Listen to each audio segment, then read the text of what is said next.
தஞ்சாவூர் மாவட்டத்தில் மருத்துவம் மற்றும் மக்கள் நல்வாழ்வுத்துறை அதாவது டிஎஸ்ஹெச் அதுலேருந்து நோட்டிஃபிகேஷன் ஜாபுக்கு அனௌன்ஸ்மெண்ட் பண்ணியிருக்காங்க. அதை பற்றி தான் நம்ம இன்றைக்கி பார்க்க போகிறோம். இதில் மொத்தமாக பார்த்தீங்கன்னா 8 வேக்கன்சி சொல்லியிருக்காங்க. யார் யாருக்கு என்னென்ன கேட்டகரின்னு நம்ம வீடியோக்குள்ளே போய் பார்ப்போம். அப்புறம் இந்த வீடியோ பார்க்குறவங்க தஞ்சாவூரில் உங்கள் ஃப்ரெண்ட்ஸ் யார் இருந்தாலும் அவங்களுக்கு இந்த வீடியோவை ஷேர் பண்ணுங்கள். வீடியோக்குள்ளே போவோம். அதுக்கு முன்னாடி இந்த சேனலை சப்ஸ்கிரைப் பண்ணாதவங்க சப்ஸ்கிரைப் பண்ணிக்கோங்க. அப்போ தான் நான் போடுற ஒவ்வொரு வீடியோவும் உடனே உங்களுக்கு வரும். நம்ம வீடியோக்குள்ளே போயிடுவோம். இப்போ பார்த்தீங்கன்னா இதுதான் அனௌன்ஸ் பண்ண நோட்டிஃபிகேஷன். மாவட்ட நலச்சங்கம் தஞ்சாவூர் மாவட்டம் மருத்துவ மற்றும் மக்கள் நல்வாழ்வுத்துறையிலிருந்து தான் அறிவிச்சிருக்காங்க. இதில் யார் யாருக்கு என்னன்னு பார்த்தீங்கன்னா செவிலியர் அதாவது ஸ்டாஃப் நர்ஸு அவங்களுக்கு பார்த்தீங்கன்னா 18,000 மாதம் போட்டிருக்காங்க சம்பளமாக. எத்தனை பணியிடம்னு பார்த்தீங்கன்னா 3 வேக்கன்சி சொல்லியிருக்காங்க.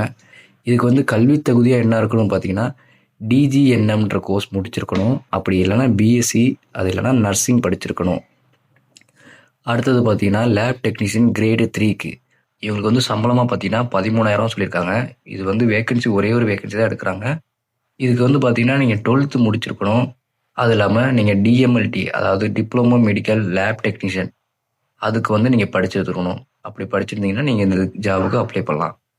மூணாவதாக பார்த்தீங்கன்னா ஃபார்மசிஸ்ட் அதுக்கு பார்த்தீங்கன்னா 15,000 மந்த்லி சம்பளமாக கொடுத்துருக்காங்க. இதுக்கும் வந்து ஒரே வேகன்சி தான் சொல்லியிருக்காங்க. இதுக்கு வந்து பார்த்தீங்கன்னா நீங்கள் டிப்ளமோ இன் ஃபார்மசி டிப்ளமோவில் வந்து ஃபார்மசி முடிச்சிருக்கணும். அப்படி இல்லைனா பேச்சுலர் ஆஃப் ஃபார்மசி கம்ப்ளீட் பண்ணியிருக்கணும். இந்த ரெண்டில் நீங்கள் எது கம்ப்ளீட் பண்ணியிருந்தாலும் நீங்கள் ஃபார்மசிஸ்ட்டுக்கு அப்ளை பண்ணலாம். நாலாவதாக பார்த்தீங்கன்னா ஹெல்த் இன்ஸ்பெக்டர் கிரேட் 2க்கு கொடுத்துருக்காங்க. இதுக்கு வந்து சம்பளமாக பார்த்தீங்கன்னா 14,000 சொல்லியிருக்காங்க. இதுலேயும் வந்து ஒரே ஒரு வேகன்சி தான் எடுக்கிறாங்க. இதுக்கு வந்து நீங்கள் 12th முடிச்சிருக்கணும். அது 12thலையும் பார்த்தீங்கன்னா நீங்கள் பயாலஜி பாட்டனி இல்லைனா ஜுவாலஜி அந்த குரூப் எடுத்துருக்க மாதிரி இருக்கும். அப்புறம் நீங்கள் எஸ்எஸ்எல்சி அதாவது 10th வந்து நீங்கள் தமிழ் லாங்குவேஜில் பாஸ் ஆகிருந்துருக்கணும். அது மட்டும் இல்லாமல் நீங்கள் மேலே இருந்தீங்கன்னா நீங்கள் எம்எல்எஸ்பி ஒர்க்கரில் வந்து 2 வருஷம் உங்களுக்கு எக்ஸ்பீரியன்ஸ் இருக்கணும். அப்படி இல்லைனா எஸ்ஐ கோர்ஸ் ட்ரைனிங் முடிச்சிருந்துருக்கணும். அஞ்சாவதாக பார்த்தீங்கன்னா மல்டி பர்பஸ் ஹாஸ்பிட்டல் ஒர்க்கர் இவங்களுக்கு வந்து சம்பளமாக பார்த்தீங்கன்னா 8,500 சொல்லியிருக்காங்க. இதுக்கு வந்து பார்த்தீங்கன்னா 2 வேகன்சி தான் எடுத்துருக்காங்க. இதுக்கு வந்து நீங்கள் 8வது படிச்சிருந்தாலே போதும். தமிழ் மொழியில் வந்து எழுத படித்து தெரிஞ்சிருந்தால் நீங்கள் இந்த ஜாபை அப்ளை பண்ணலாம். இது வந்து ஒரு கான்ட்ராக்ட் பேஸான ஜாப் தான். இது வந்து எப்படின்னா நீங்கள் 11 மாதம் இந்த கான்ட்ராக்ட் பேஸில் ஒர்க் பண்ணலாம். அதுக்கப்புறம் அது முடிஞ்சிருச்சுன்னா நீங்கள் மறுபடியும் இதே மாதிரி ஒரு புதுசாக ஒரு கான்ட்ராக்ட் வரும். அதில் நீங்கள் மறுபடியும் அப்ளை பண்ணி நீங்கள் ஜாயின் பண்ணிக்கலாம். இப்போ நீங்கள் இந்த ஜாபுக்கு எப்படி அப்ளை பண்ணணும்னு பார்த்தீங்கன்னா tanjavur.nic.in இந்த வெப்சைட்டுக்குள்ளே நீங்கள் போனீங்கன்னா உங்களுக்கான ஃபார்ம் வந்து கிடைக்கும்.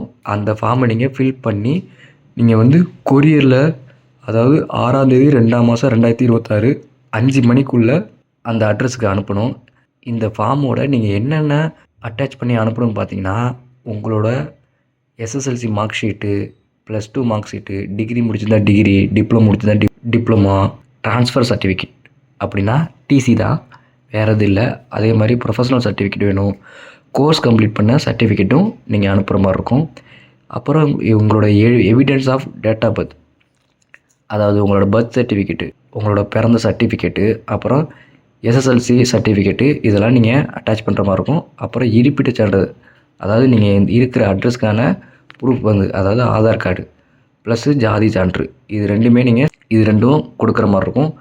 முன் அனுபவம் எதுவும் இருந்தால் அதாவது நீங்கள் இதுக்கு முன்னாடி இந்த சொன்ன ஜாபில் எதுவும் எக்ஸ்பீரியன்ஸ் இருந்தீங்கன்னா அந்த எக்ஸ்பீரியன்ஸ் சர்டிஃபிகேட்டை இதோட அட்டாச் பண்ணுற மாதிரி இருக்கும். இப்போ இதெல்லாமே நீங்கள் அட்டாச் பண்ணி இந்த ஃபார்மை ஃபில் பண்ணி எந்த அட்ரஸ்க்கு அனுப்பணும் பார்த்தீங்கன்னா செயலாளர் மாவட்ட நலச்சங்கம் மற்றும் மாவட்ட சுகாதார அலுவலர் மாவட்ட சுகாதார அலுவலகம் Gandhiji road near NIC building Thanjavur 613001 தொலைபேசி எண் 043622733503 இந்த அட்ரஸுக்கு தான் நீங்கள் கொரியர் மூலியமாவோ இல்லைனா நீங்கள் நேர்லேயோ கொண்டு போய் கொடுக்குற மாதிரி இருக்கும். இப்போ நம்ம அப்ளை பண்ணுறதுக்கான ஃபார்மை வந்து நான் காட்டுறேன். எப்படி அப்ளை பண்ணுறதை பார்த்துக்கலாம். இதுதான் அப்ளை பண்ணுறதுக்கான ஃபார்மு. இது என்ன ஃபார்மு பார்த்தீங்கன்னா ஸ்டாஃப் நர்ஸுக்கான ஃபார்மு. இதே மாதிரி தான் எல்லா ஜாபுக்குமே ஃபார்ம் இருக்கும். ஸ்டாஃப் நர்ஸுக்கான ஃபார்மு. இப்போ இதை எப்படி அப்ளை பண்ணுறோன்னு நான் உங்களுக்கு சொல்கிறேன் பாருங்கள். இதில் வந்து பெயர் என்ன, உங்களோட பேர் என்னன்னு போட்டுங்க. அதுக்கு முன்னாடி ரைட் சைடு கார்னரில் உங்களோட ஃபோட்டோ ஒன்று ஒட்டிடுங்க, பாஸ்போர்ட் சைஸ் ஃபோட்டோவை. உங்களோட பேர் போட்டுணும். அதாவது அப்புறம் தந்தை இல்லைனா கணவர் 2 யார் இருக்காங்களோ அவங்களோட பேர் போட்டுருங்க. கைபேசி எண் உங்களோட மொபைல் நம்பரை போட்டுருங்க. பிறந்த தேதி அதாவது 1/1/2026க்கு உள்ள அதுக்கு முன்னாடி என்ன உங்களுக்கு ஏஜ் இருந்துச்சோ அந்த ஏஜை நீங்கள் போட்டுருங்க. முன்னுரிமை சான்று இதில் வந்து நீங்கள் எந்த கேட்டகரியாச்சும் இருந்தீங்கன்னா, டிரான்ஸ்ஜெண்டரோ, டிஃப்ரெண்ட் ஏபிள்டோ இந்த மாதிரி இருந்தீங்கன்னா அதை நீங்கள் மென்ஷன் பண்ணியிருக்கேன். உங்களோட கல்வி தகுதி 10th நீங்கள் எடுத்த மார்க்கும் அதோட பர்சன்டேஜும் நீங்கள் மென்ஷன் பண்ணுற மாதிரி இருக்கும். 2வது 12th அதோட மார்க்கும் பர்சன்டேஜும் அப்ளை பண்ணுற மாதிரி இருக்கும். அடுத்தது டிப்ளமோ டிகிரி எதுவும் முடிச்சிருந்தீங்கன்னா அந்த டிப்ளமோ டிகிரியோட நேமு, பர்சன்டேஜ், கிளாஸ் இது எல்லாத்தையுமே நீங்கள் ஃபில் பண்ணிடுங்க. முன் அனுபவம் இருந்தால், அதாவது எக்ஸ்பீரியன்ஸ் இருந்திருந்தால் ஆம்னா ஆம்னு போடுங்க, இல்லைன்னா இல்லைன்னு போட்டுருங்க. அப்படி எக்ஸ்பீரியன்ஸ் இருந்துச்சுன்னா எத்தனை வருஷன்றதை மென்ஷன் பண்ணிடுங்க.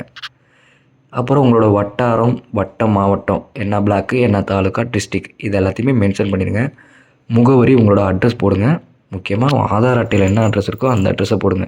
ஏன்னா ஆதார் அட்டை ஜெராக்ஸ் நீங்கள் கொடுக்குற மாதிரி இருக்கும். ரெண்டுலேயும் சேம் அட்ரஸ் இருக்கான்னு செக் பண்ணுவாங்க.